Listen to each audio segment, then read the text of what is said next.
Alright guys, I'm back for the news, and Switch Pro rumors.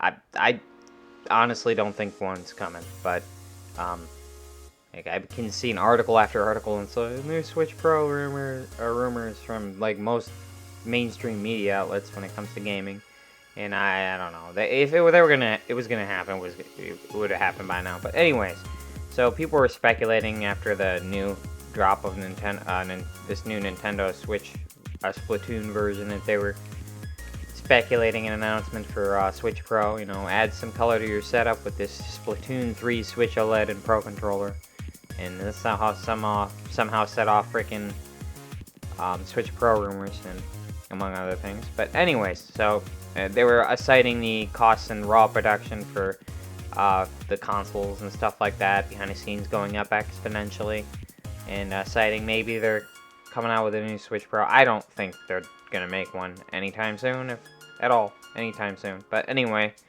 and I don't know. I've been seeing article after article on this. I don't really mention it, but because I don't think it's gonna happen anytime soon. But anyways, I just figured I'd mention it in this video, seeing as I haven't mentioned it in other videos, and after seeing article after article pop up on every day, I wouldn't say every day, but almost weekly on the new Switch Pro.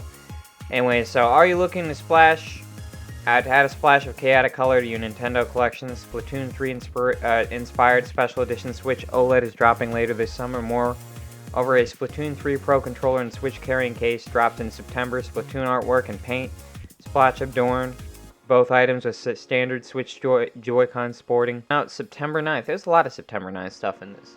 September 9th is the month for releases. I'm assuming that's all this year, but I'll go over more of that later.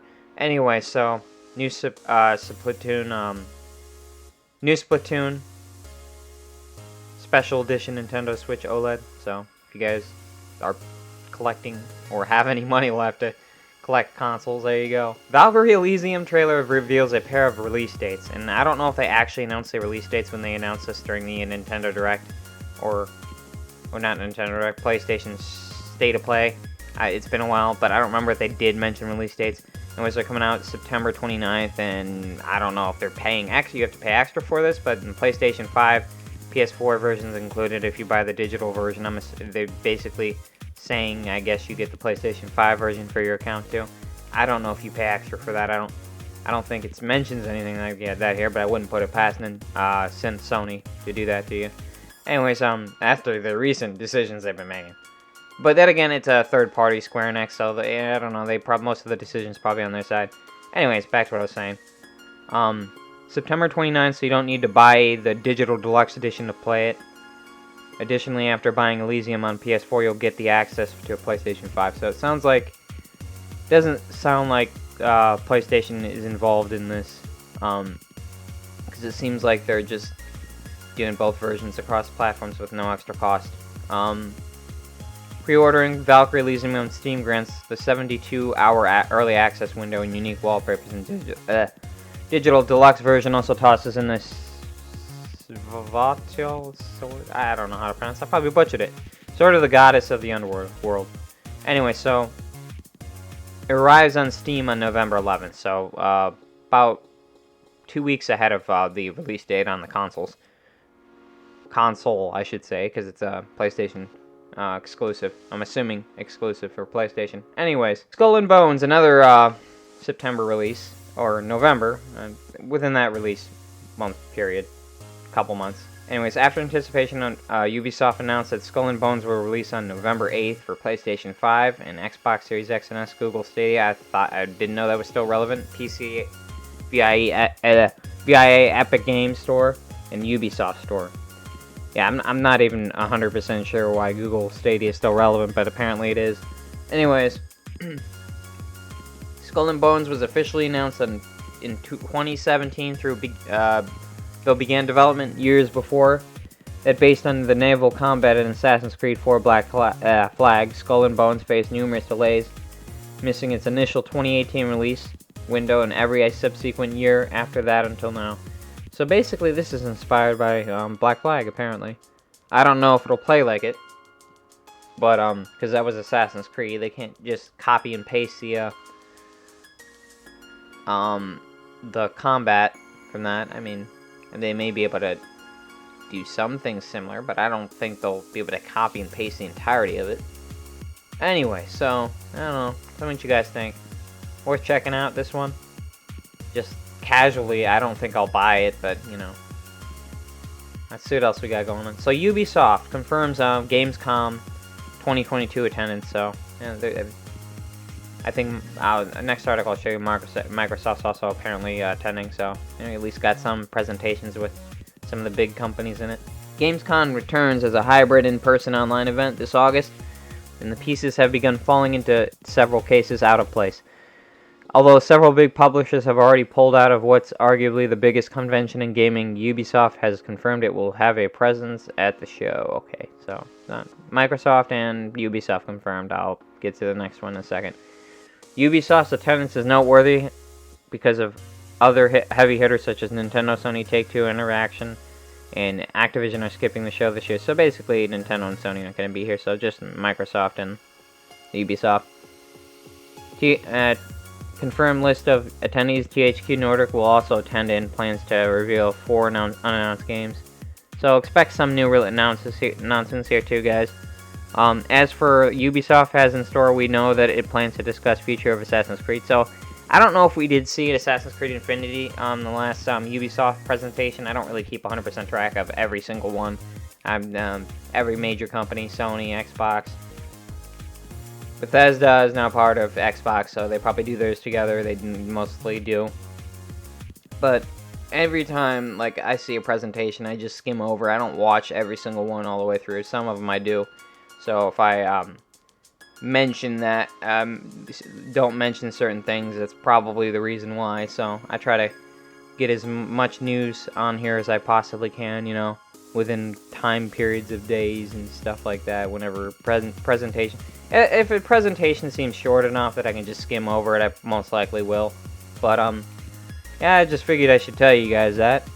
Anyway, so Gamescom. It's happening this year. Not going to have everyone there, but sounds like some of the companies are going to be there. Xbox will offer updates on some unannounced games at Gamescom 2022. So, as I said, Xbox is going. Unannounced? Announced. Okay, so announced. So these are all games that have already been priorly announced. I don't know if they'll have any new ones there. But Microsoft has confirmed that it will be in attendance on Gamescom 2022. Will offer updates on previously announced Xbox games. Announced in a press release, Microsoft said, "We're excited to confirm that Xbox will be back on the show floor at Gamescom 2022 in Cologne, Germany. Fans in Europe and around the world can expect updates on some announced games coming to Xbox in the next 12 months. Okay, within a year's time. Xbox fans saw a selection of games updates and announcements at the Xbox Bethesda Game Showcase in June, where updates were provided for games such as Redfall, Hollow Knight, Silksong, sorry, that was my Xbox in the background, Forza Motorsports, and Starfield.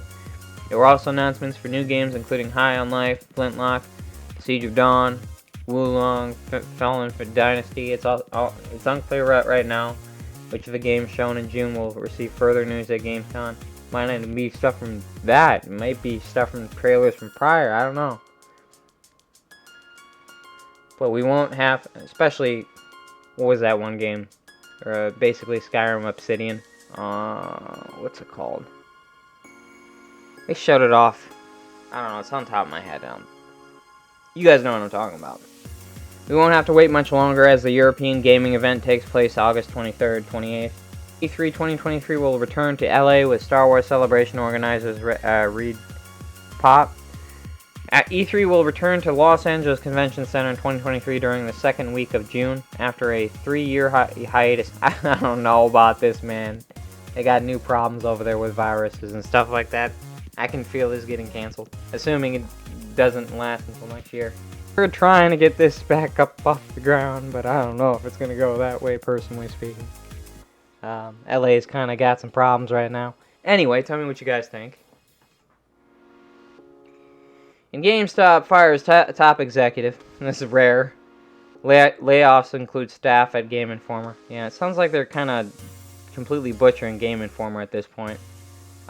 They've been having problems for a while. The video game retailer also announced new CFO with $200,000 salary and nearly $2 million bonus. Okay. Video game retailer GameStop, which is in the process of pivoting its business around crypto, has fired one of its top executives and laid off a number of staff, including members of Game Informer. It's one of those rare instances where they actually get rid of one of the CEOs or CFOs. In a filing with the U.S. government, GameStop said it terminated CFO Michael Recupero effective immediately. Recupero started at GameStop CFO just about a year ago in 20. They cannot get people to stay in the management position to save their lives. And this guy was terminated. He didn't just leave. In its filing, GameStop, as said, Recupero was fired without cause by the company. Did not share any further detail. He obviously did something wrong. They don't just fire CFOs for no reason. They're normally laid off with exorbitant, disgustingly amounts of money. But hey, further details around the nature of circumstances of his exit. Recupero is not getting a severance payment beyond what was in his initial offer letter, but he's entitled to certain pay rights and benefits that were not disclosed in the filing. Anyways, tell me what you guys think. See you guys in the next video. As always, sources used in the video will be in the description below. Drop me a like and subscribe. If you like my videos, please ring the bell. I'd greatly appreciate it. Any news I don't get here, I'll post on my Twitter, and I'll see you guys in the next video.